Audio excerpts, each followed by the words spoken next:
This isn't a fish room or a garage. This is my living room. I just want it to be quiet. Today I'm testing this Hygger HG138-10W extra quiet air pump. Hygger did send me this pump for free so I could check it out and give it a review, but as always, you'll get my honest opinion. So what do I want to find out from this pump?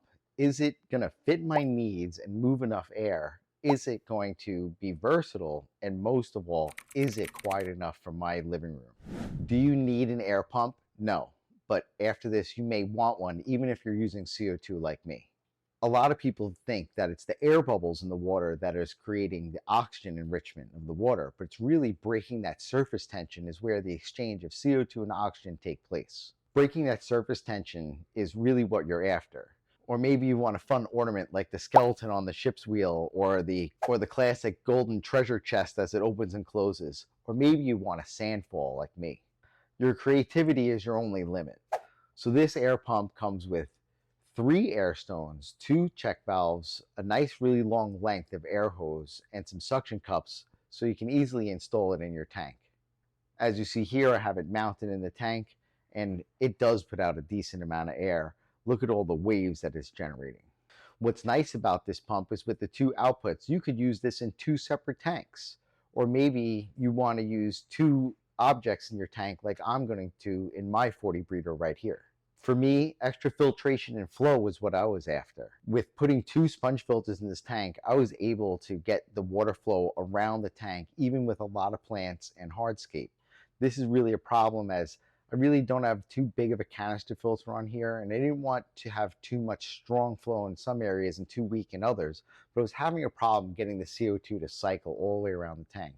By adding the 2 filters and these sponge filters being an uplift style, they're creating nice flow around the tank, and now I've got really good distribution of CO2. That's why an air pump, even with using CO2, can really be a big advantage. So even if you're using a medium-sized tank like this one, a lot of people could get away with just 2 sponge filters, and that could save you a lot of money. And all that money you could spend on plants.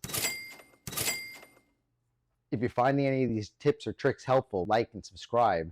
It does help the channel get noticed by more people. So I want to show you what kind of flow I'm getting out of this filter here. So I added these 2 sponge filters, and look how much flow there is when I turn this thing on high. Now that was a lot of flow, almost too much flow.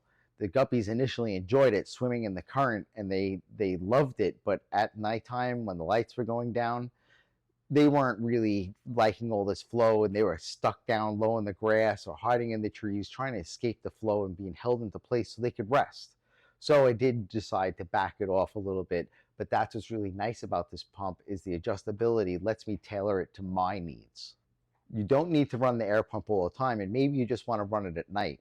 That's actually when you will see the lowest levels of oxygen, as the plants aren't producing any oxygen, but yet the fish are still using it. So this a lot of times is where people run the air pumps opposite of the light, and that's another option that you could do. It doesn't need to run all the time, even though I do all the time.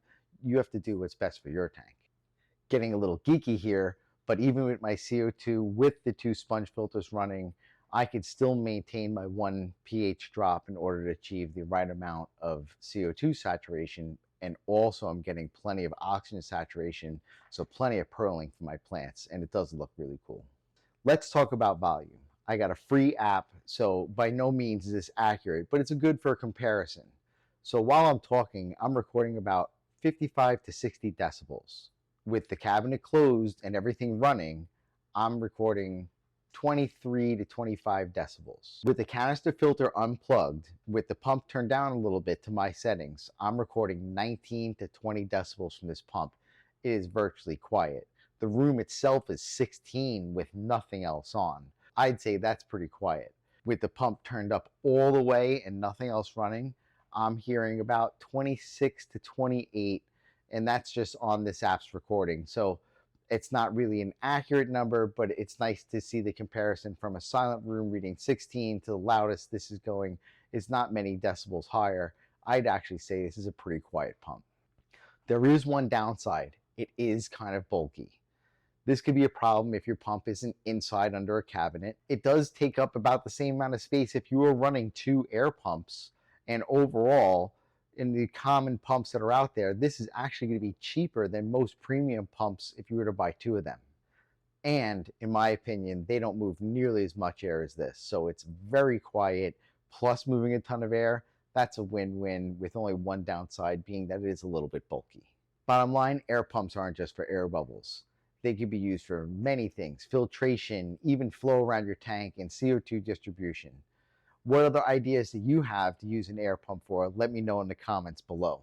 That's it, everybody. I hope you enjoyed it. I definitely recommend this pump. It's probably the quietest thing I've ever used, and they'll drop a link below, and let me know what you think about this pump if you've used one yourself or you plan to get one. Take care, Aqualustas. See you soon.